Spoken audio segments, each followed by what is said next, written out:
and welcome to your practice with YOGAROS. This morning we're going to be releasing predominantly the legs, which is really essential if you've been on a very long walk or a hike and you wake up the following morning or you get back from your event and your hips and your legs, especially the front thighs, the calf muscles, hamstrings, back thighs, and maybe even into the calf muscles feel super tight.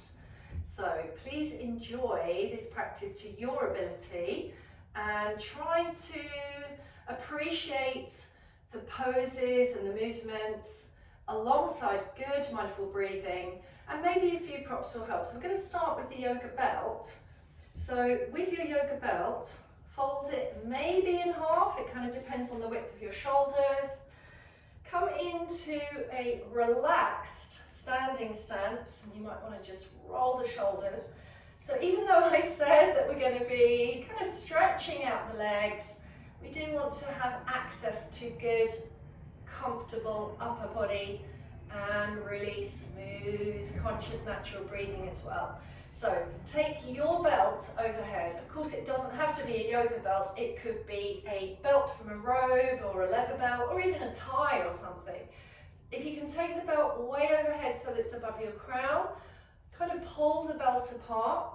Make sure that your feet are grounded and roughly hip or shoulder wide, and that your body is well stacked. Slight soften in the knees, and then pull into a side bend.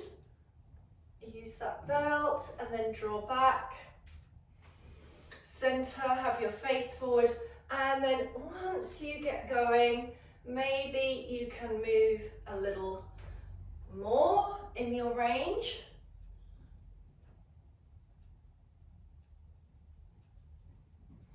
It's worth appreciating the exact precision of lateral movement in the body. So often when we side bend, we actually turn the pelvis or rotate the trunk. And you will also fold forward if you take your gaze down. So several of these beautiful standing mountain pose, side bending, Parsvattanasana, as it's known in Sanskrit. Or notice this, if I draw my body over to the left and I let my hips slide to the right, then I have a little bit more weight bear through the outer right leg, and that just does feel a little bit different, quite lovely. I'm going to do that on the other side. Slide the hip over and really use the belt to create stability. But you know, if you have a wall nearby, obviously you can put your hand to the wall and create a beautiful feeling in the side body by using the wall. Okay, I'm going to loosen the belt now, and this is really helpful to have a yoga belt because they are a kind of exact length required. Have the belt quite super slack with a little bit even tails left on each side, and just see if you can bring the belt up and over and up and over. And as you do so, no like weird distortion of the head neck.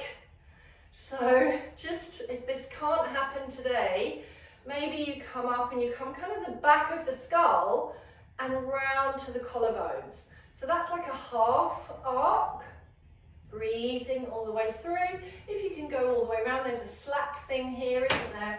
And then release, so the belt just hit my wall. If you've got one of those really luxurious yoga belts, sometimes they have a very heavy D-ring. So watch out for that. You don't want that to fling into your eye or anything. So several of these, which is circumduction of your shoulders, and then keep the belt behind you. Now, again, I would say here, I need and can and wish to narrow my belt. So I'm going to fold it in half and fold it in half again.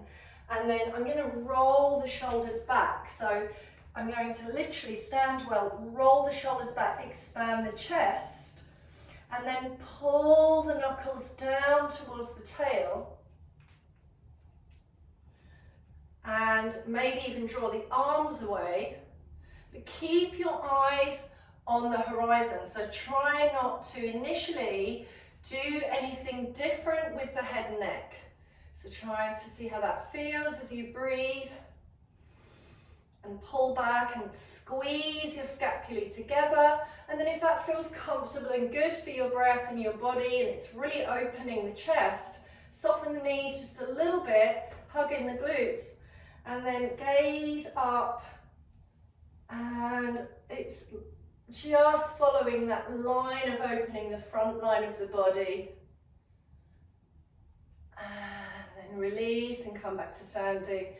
Maybe a little wiggle, and then you can try that again. So you can keep everything super stacked and relaxed, just pull the arms back a few times, or you can, move into more, let me straighten out these clothes. You can move into more of a back bend. But obviously, please do not strain. And if you need, for your body and your wide shoulders, to have a much wider gap between the arms, then you will, you will pull back this way and draw that chest open. Okay, so I'm going to take you down now into a kneeling position. Now in kneeling positions, it can be useful to have a cushion or a regular yoga block between the bum and the heels. And also you may find that sometimes putting a support kind of behind the backs of the knees can work, like a rolled towel or blanket.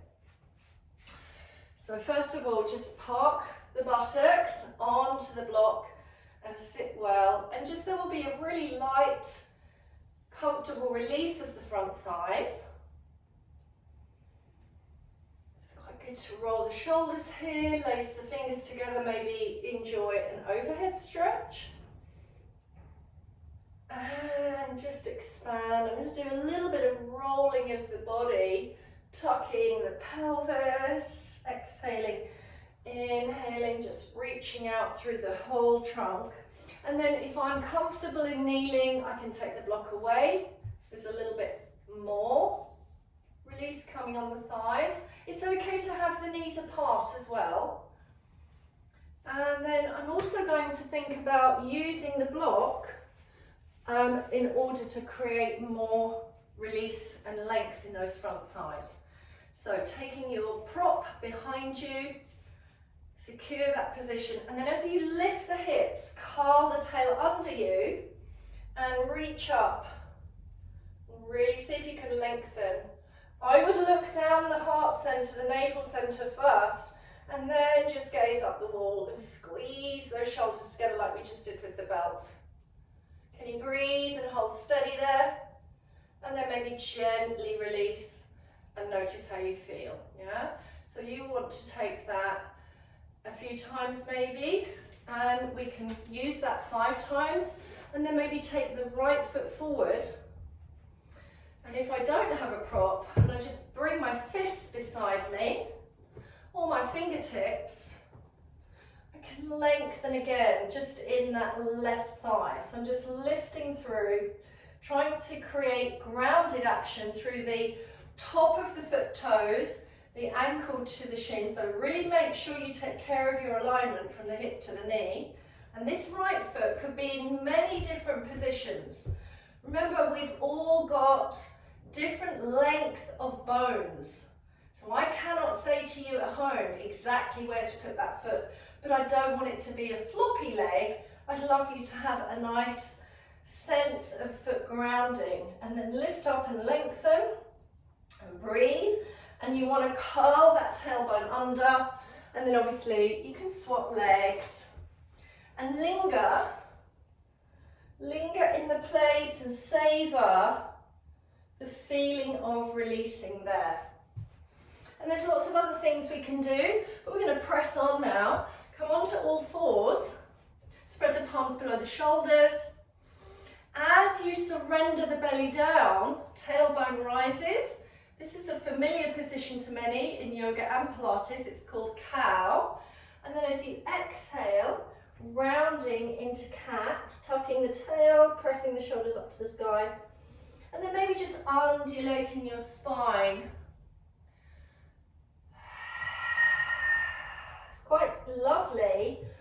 as you undulate that spine to find a breath out through the mouth. So keep moving in your cat-cow, and then come to high kneeling. Make sure you've got enough mats underneath you. Step your right foot forward, better with barefoot. But it's a bit cold today in my studio, so I'm keeping my hiking socks on. Okay, so release, hands on the hips, shoulders above the hips. And just as you release, let this left hip thigh open. Now I'm kind of a little bit turning towards the camera, but you might find a chunky yoga brick or a pile of books are helpful, and you can bring that brick on the inside of your right foot. Now, again, please notice this. If my leg drifts away, that is moving towards a different yoga pose, but I would like you to either keep your knee directly above the ankle as you kind of lunge in. And remember your back foot here, the left back foot is really super soft and relaxed. Or should you have healthy knees, you can slide your foot nearer. Look at the position as I slide nearer, and as I go forward, my knee of my front knee moves right over the toes. I just need to adjust that. And it's okay for my right knee. I'm just in a different position. And I can even use the brick under my right hand, take the left arm up, and find a lovely crescent moon position here. So you can move up. Inhale, check in with the position of your foot. As you exhale, you can even put the brick under the leg and center your body. And then we're going to use the brick again, or the block, or whatever you've got, and take your hip back, take both pelvis hips back. Maybe point your right foot or lift the toes and create a very strong, active straight line. Another lengthening of that thigh, and then reach your prop forward as you fold. So some people prefer to create this table back, so extending the heart center forward, and some people might find relaxing the crown and just folding over like a rag doll is good. So enjoy that. Imagine you've held and stayed and remained in that position for a few minutes. And then we're going to go the other side. So I'm going to take this a little bit quicker. So we're going into the lunge, and this time, as I go into the lunge, I'm going to go up with the arms. Left foot is grounded. As I lunge, in this low lunge, my knee is centered and above the ankle. You can also use your belt above your head. Then I'm going to extend the left leg, hip, knee and ankle in line, foot pointed and down, or foot relaxed, or pull the toes towards you. Try not to sit in a crooked seat. So make sure that your right hip remains above the right knee. And then fold and relax. Breathe well into your back lungs. Maybe let the weight of the head go. You might have to have a micro bend in that front knee, and your front leg may have to be very soft. That is okay. And then bring the leg back. Press the hands into the mat, curl the toes. And as you lift the buttocks, I'm not really using down dog. What I'm going to ask you to do is just walk in to your position of folded standing. So feet are hip wide and parallel. Lift the chest and then fold over the legs, exhaling. Let the crown down. And again, if you've got a brick or a block and you need to use that, rather than sort of dangling and hanging off of your lumbar back or anything unfortunate, hold the legs or hold your block. I'm going to pass that to one side.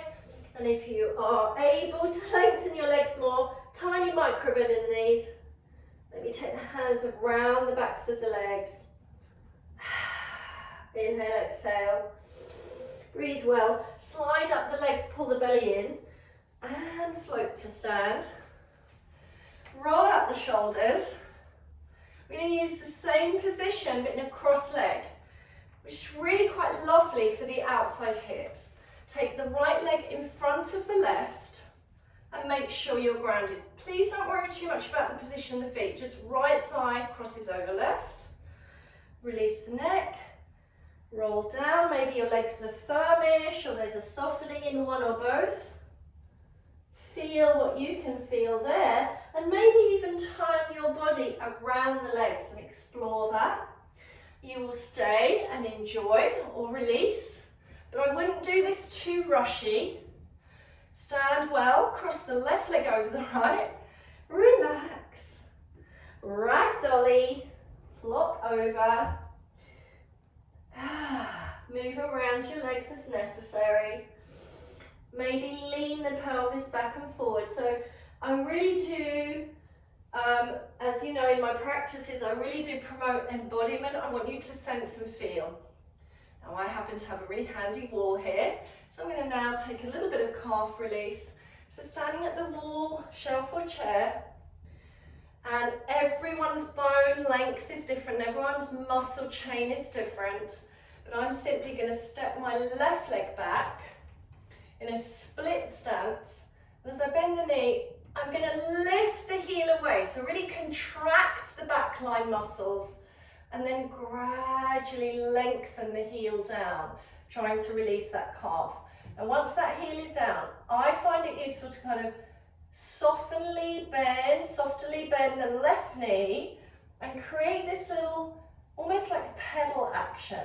Now I could bend it more and then lengthen it back again, but I'm not trying to move my pelvis too much.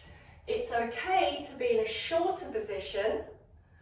Contract the muscles first, push the ball of the foot down, stack your body, and then gradually sense and feel those leg muscles lengthening as the heel comes down. And then obviously we will need to swap, so like a seriously classical lunge position, but instead of just pushing the foot down and thinking you're going to stretch, we're going to contract the muscles first. So really pull the heel up, maybe a soft bend, squeeze upwards, push the ball of the foot in, spread the toes, and then lengthen. Hold steady, keep breathing. Go to the shorter stance if necessary, you know, where you've just split the legs in a little bit like this. You can lift both heels up, which is known as releve in Pilates, and then you can lengthen them down. Obviously, if you lift them both up, you're going to contract those calf muscles, and then you can lengthen them down, and then bend the knees again. You can kind of sit back. Just find some playful exploration there. And my hack for your day of releasing your legs is to not always keep your feet parallel in the exploring. So for example, in that calf stretch, imagine that I've taken my left leg back and it is parallel, and I've worked into the feeling and the breath of that movement. But then I'm going to turn my heel in and turn my toes out. See how that feels? Contracting muscles and then lengthening them. Sometimes we have to bend the knee. See how you feel. And then I'm going to do a third position. I'm going to lift the heel, but turn the heel out. So I've got like a pigeon toe foot. And then again, I'm going to try and explore what's happening in the whole chain of the leg, or especially in that lower leg. Okay, I hope you enjoyed some of those ideas. When you finish, just come to stand, release the arms and hands and wrists, and maybe enjoy a little pelvic circle in both directions. Remember to breathe, and very tight muscles cannot just be stretched in one day. And please know that if you force a stretch, you tug on those muscles too quickly, the body has inbuilt reflexes that will pull them back to the bones. So patience is needed. Thank you so much for joining me today.